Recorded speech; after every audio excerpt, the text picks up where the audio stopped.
my shift. It is night 5 of 7. So 3 more nights to go, including this one. Let's get to it. Alright, night 5 of 5. That's false. We are at night 5 of 7. So, keen to, we are actually officially over halfway, which is nice. So, we've got 3 nights left, including this one. Just as a reminder, because our storage cut off the other night, I think on the way home from our shift. So I know we said that we were going to track the number of steps that we did in total. So I think I literally just checked before we started recording. 6,216 steps was the total number of steps that I did across the entire night from 8 p.m. till 8 a.m. the next day. So not too much. It actually translates to 4.2 kilometers. I don't know how many miles that is, but probably like, what is it? 2 or 3 miles? I actually don't know. 1 mile is like 1 point something kilometers, so it has to be like close to 3.5 miles. I don't know. Maybe. I've got no idea. I've got no idea what I'm talking about. Yeah, so that's that. We had a pretty quiet night last night, which was kind of a relief, to be honest. So I finally finished helping out someone with their data collection for this research project that they're working on. So that's all finished off, which is nice. Was really trying to just like squeeze the last few things that I needed to get done in my night shifts, which can be a little bit tedious. So if you're ever trying to get something done during your night shifts, just have it as an extra. Don't rely on having time during nights to get stuff done, because it is so sporadic sometimes. You don't know when a sick patient will deteriorate or when a new person will come in. It's very hard to know. So look, we'll just see what tonight has to offer. We're actually planning on getting some Nando's again tonight. So we usually have a budget of like $150. Thank you. Cars first, people second.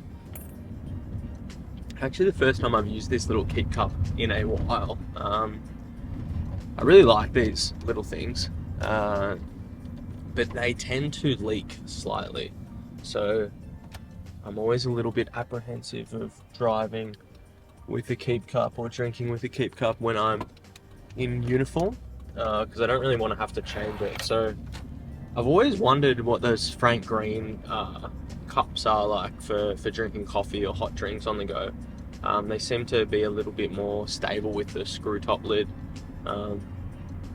But yeah, anyways, Frank Green, if you're listening, send me a little Frank Green version of the keep cup. So they should also offer more discounts for using the keep cups in an added incentive to drop coffee prices, because really coffee is pretty cheap. The markup on coffee is actually ridiculous. So I don't think people would lose that much if they just swap to the keep cups, and it would be better for the environment and everything like that. It's too hot in here. I hate it. Let's just turn this right down, get some airflow in. It's usually like really freezing in the morning that you come out of the hospital. I think yesterday it was honestly like 6 or 7 degrees, so crazy times. Anyways, actually had a pretty relaxing day today, by the way. I really just slept. I reckon I slept from like 9 till like 4. No, honestly, like 4:30, 4:45. So I got a good like 7.5 hours in, about 7.5 hours in, which is more than I've ever had. So I wonder if I've just been so tired that this is accumulated and now I'm catching up, or I don't know, I just slept better. I'm used to it. Had a few shifts to adjust. Not too sure, but yeah, it's a good thing to feel refreshed going into a shift, and properly rested. So what part of night shift should we focus on tonight? We've done like the day before the night shift, what I get up to. We've done like every single page that I get during a night shift. Maybe I just like go over how the night shift works. The first thing you do is we get in at 8 o'clock, and from 8 till 8:30, that's when handover takes place. So the evening covers of the day shift finish their shift technically at 8:30, and we start at 8 p.m. So there is a half an hour overlap where both the evening cover and the night doctors are both present in the hospital. So that period, 8 till 8:30, is when handover takes place. And handover can take place in a number of different ways. It can take place when, like, over the phone, or via like text message, or like we have a internal messaging system for the hospital that only the health professionals who work there use. So we can, share patient details over that. The other way we can do it is just in person. We usually hang out in the junior doctors lounge, we call resis. And it's actually funny, the reason they're called resis comes, like, resis stands for like residents. And the hospital resident, which is what I am, that's one of my roles now. Well, it's not one of my roles, it's the role I have, the title I have as a doctor. Last year I was an intern, now I'm a resident. And the residents got their name from the fact that back in the old school days, they used to live at the hospital as a resident. They used to be a resident of the hospital. So, yeah, they would... Bro, why are there so many slow drivers out tonight? I'm feeling like either I'm like all G'd up because it's my morning, essentially, or they're just, terrible drivers. I guess that's the only two options.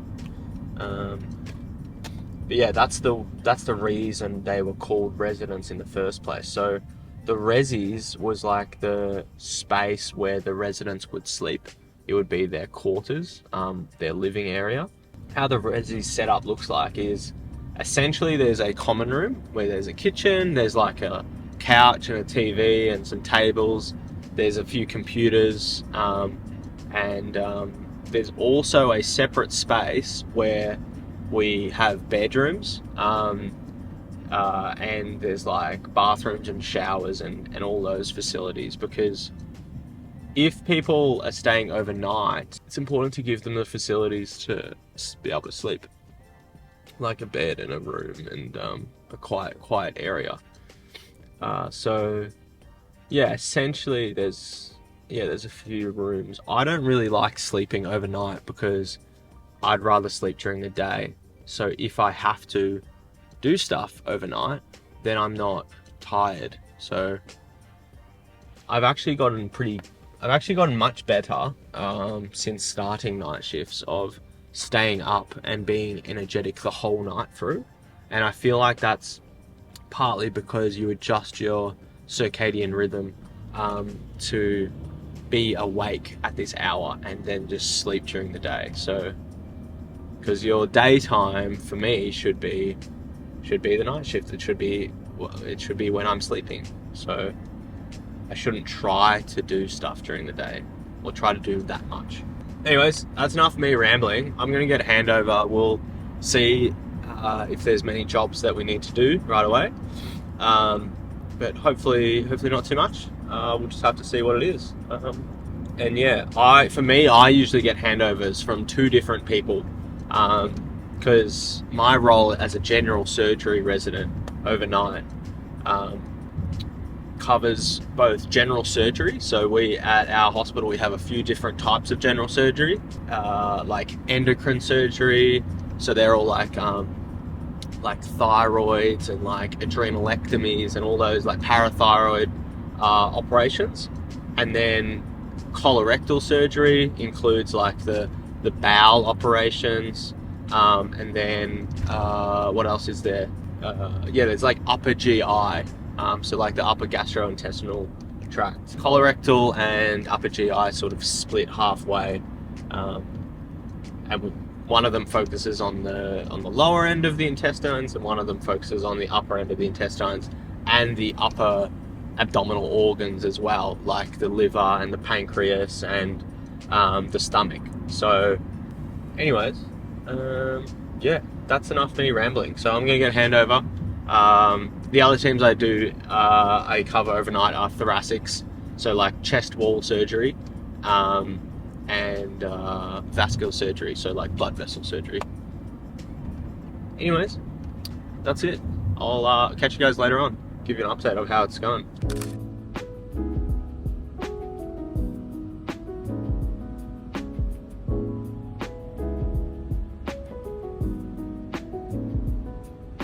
So we had to, actually didn't get time, oh actually I didn't get time to do the vlog throughout the night shift because it was a little bit busy to start off with, but we have just finished the 5th night. I've just stopped off because I was starving at my little bagel place near home, so had to do it because very hungry, and I thought I just should treat myself after the night shift. So we've got our little smoked salmon bagel here. I'm just gonna tuck into this, have a bite before we recap on the night that we just had. It was a good one. There's a few interesting things that we had to get sorted. So yeah, but let me just, something about smoked salmon, I don't know what it is, but really lovely, and all the better after a big shift at work. I've got poppy seeds going absolutely everywhere. We started off the night shift pretty good, to be honest. It was really busy, but it was good. Like, it was good medicine that we were doing. So the first thing that we had to do was go admit a patient who had some PR bleeding. That means bleeding from the back passage, and essentially our main goal in the acute setting is to make sure that they're stable enough and that they're not still losing blood. And this patient was actually pretty stable. Yeah, they didn't have really like a straight up obvious cause, but we'll know a bit more when we do some more investigations and tests. And ultimately, we may not actually know the cause while they're in hospital. We might actually have to do a colonoscopy when they go home, once they're stable enough. So yeah, that patient was fine. We admitted them, and then the next thing that I had to do was go see this other patient who was a little bit sick during the day. They had a few MET calls for like a high heart rate and a low blood pressure. The patient was actually has actually developed a new condition called atrial fibrillation, which was running the heart very fast. So we had to give some treatment to slow that down. That patient actually settled. I thought my blinker was on for the whole time. A lie. That patient took a long time to settle. So I actually had to go back to that patient a few times over the course of the night, and I think they eventually improved their heart rate last time I checked. So that's good. It's a good bagel. We should go home because we're currently in a no standing zone. But I'll talk when I drive. Probably need 2 hands for this. Opening. So yeah, that was the second thing that I had to do in the night. Review that patient who was actually a little bit unstable. They improved after they got some treatment for the fast heart rate. But so yeah, that included giving a medication called digoxin. We also gave some fluids and some electrolyte replacement. I think we're giving some magnesium. The others were fine. The other thing we had to do after that was put in a couple of catheters for some patients for fluid balance. So essentially, if we don't need to put in the catheter because someone cannot urinate, the other reason that it's good to put in a catheter is to manage their fluid balance, which essentially is a fancy way of saying we want to know what's going in and what's coming out. and it's a good way of measuring the fluid status of a patient.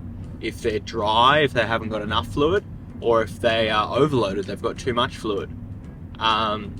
If they either can't verbalize it, or they're too unwell, and we need to be really precise in monitoring, or for some reason or another. So I'm just digesting this bagel. The other thing we had to do was look at a patient who had a fever, and they already had a known infection. So the main thing that we do if a patient has a fever is we have to follow a possible sepsis pathway. So we take some blood cultures. They were already on antibiotics. The other thing we do is do some fluid resuscitation. So give them some fluids through the drip. And then just monitor them, make sure they're all okay, and we make sure they're not deteriorating in any way, shape or form. Because people with an infection in their blood can actually go south quite quickly. So that's one thing we look out for. Thankfully that patient had their operation overnight, and I think they're feeling a lot better now. What else kept me busy through the night? Because there was a few different things, to be honest. We actually, what did we do? There was a couple of patients who needed reviews for various symptoms. So we had a patient with chest pain that ended up being actually okay. They had, there was no new changes on the ECG, and there was actually pleuritic. It's a pretty stock standard approach to chest pain, but yeah, it was all fine for that patient. We actually managed to have a bit of a chill out time as well, and get some valuable Harry Potter in during our time down. So that was actually pretty good. We were watching a bit of Prisoner of Azkaban with the other night residents when we had some time. So yeah, that was good. But overall, not too bad of a night. A couple things to hand over at the end. One patient had just pulled out their nasogastric tube, so I advised the nurses to reinsert it, and then we'll get a chest x-ray afterwards to confirm the position. The night role, as I've said a few times, is a lot of reactivity to different jobs that pop up. It's just being able to be dynamic, thinking about how you can adapt to different situations, when you need to escalate, and when you need to ask a friend, or if you can do it yourself. So just working out what you're comfortable with, you just get better at overnight. And I feel like I've learned more things, you know, because you're forced to make decisions, you're forced to think about things, why you're doing them, and you're forced to review the decisions that you make, because there's not other people around all the time to help you out. Yeah. We'll finish off this bagel now, and then we'll get some sleep and see what time we wake up, and probably just have a coffee and not do too much before tonight's shift. 2 more to go. We are really close to finishing the week. Shouldn't be too bad. Yeah, I cannot wait for the week off, actually. I'm really looking forward to it. It should be really fun. Okay, I'll catch you guys later on when I wake up. Enjoy.